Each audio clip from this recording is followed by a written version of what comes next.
नमस्कार दोस्तों, बहुत बहुत स्वागत है आपका इस कार्यक्रम के अंदर।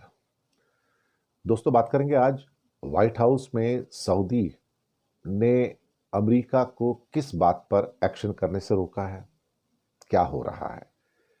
मसला सूडान का है और वहां पर यूएई भी इन्वॉल्व है। तो ऐसा क्या हुआ कि जहां सऊदी ने यूएई को प्रोटेक्ट करने के लिए अमेरिका को सूडान पर एक्शन करने से रोका, बताएंगे, बात करेंगे।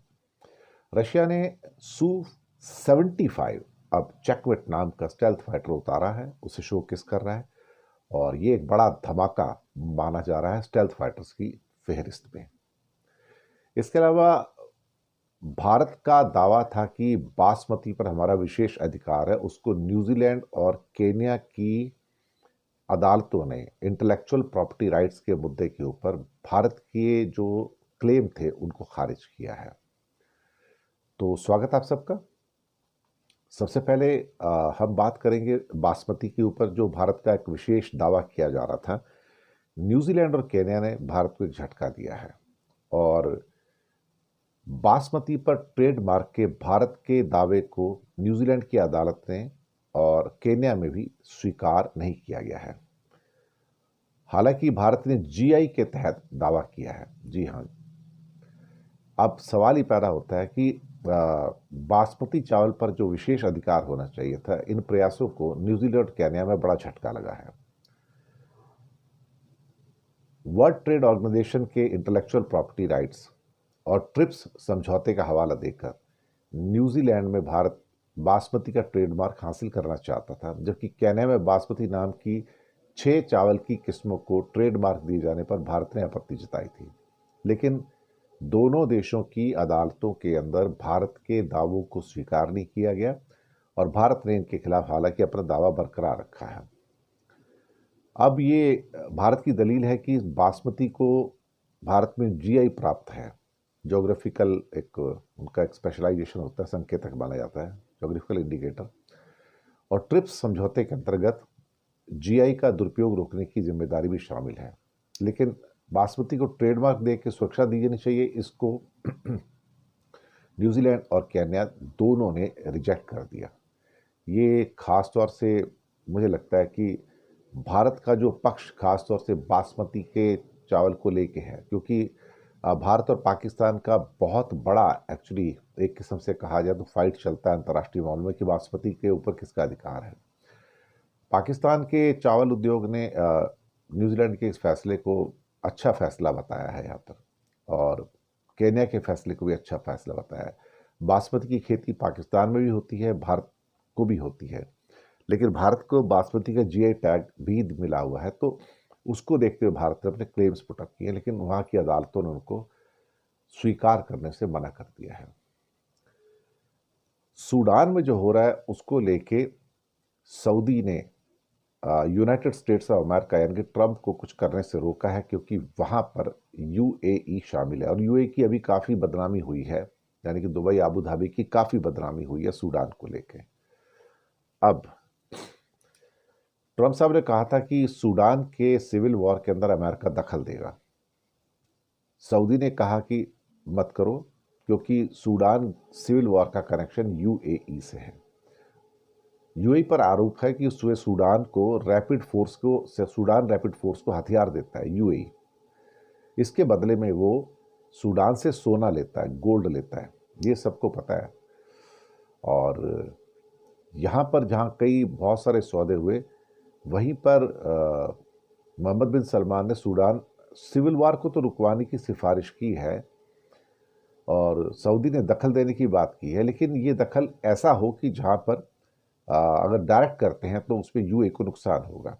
तो सऊदी नहीं चाहता कि यूएई को कैसे नुकसान हो, कैसे उसको नुकसान नहीं होना चाहिए। सूडान की जो सिविल वार है वो सूडान रैपिड फोर्स और जो ऑफिशियल जो आर्मी है उसके बीच में है। सूडान गवर्नमेंट का कहना है कि यूएई रैपिड फोर्स को हथियार मुहैया करा रहे हैं दुबई अबू धाबी जो है, बदले में उसको स्मगलिंग के जरिए सोना मिलता है। सूडान ने यूएई के खिलाफ इंटरनेशनल कोर्ट में मुकदमा दाखिल करवाया है। सूडान इंटरनेशनल के मुताबिक 2024 में रैपिड फोर्स को 150 बिलियन दिरहाम का हथियार मिला है और यूएई पर इसका आरोप लगाया गया। हालांकि यूएई ने इससे पल्ला झाड़ लिया था। कई सबूत आए जिसका जवाब यूएई ने नहीं दिया है एक्चुअली। अब यूएई क्या उनको हथियार देता है और उसके बदले में, तस्करी के बदले उसको सोना मिलता है वहां पर। जी हाँ। और यूएई को करीब करीब इसमें $7 बिलियन का फायदा भी हुआ है। सूडान में सोने की खानें हैं जिसे लेकर वहां पर सत्ता का संघर्ष लगातार चलता रहता है। यूएई की नज़र वहां के सोने पर है और जो तस्करी के जरिए यहाँ पर आता है, इसी सोने से यूएई को बड़ी कमाई होती है। अब सऊदी ने सूडान के सिविल वॉर में अमेरिका की एंट्री करा के यूएई के साथ खेल किया है। अब समझ में नहीं आता कि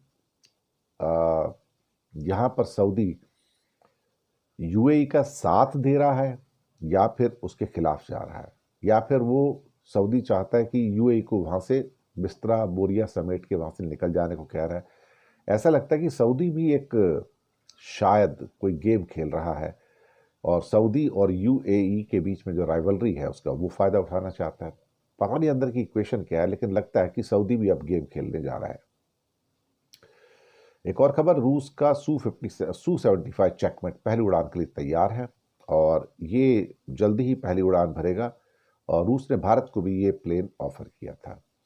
सू-75 चेकमेट 2026 की शुरुआत में अपनी पहली ट्रेनिंग उड़ान भरेगा और इसमें बड़े बदलाव किए गए हैं। इसमें इंटरनेशनल भारत को टेक्नोलॉजी का फुल ट्रांसफ़र की बात भी की गई है, पेशकश भी की गई है और साथ में बनाने के अधिकार भी दिए गए हैं। इंजन के कस्टमाइजेशन का भी ऑप्शन दिया गया है।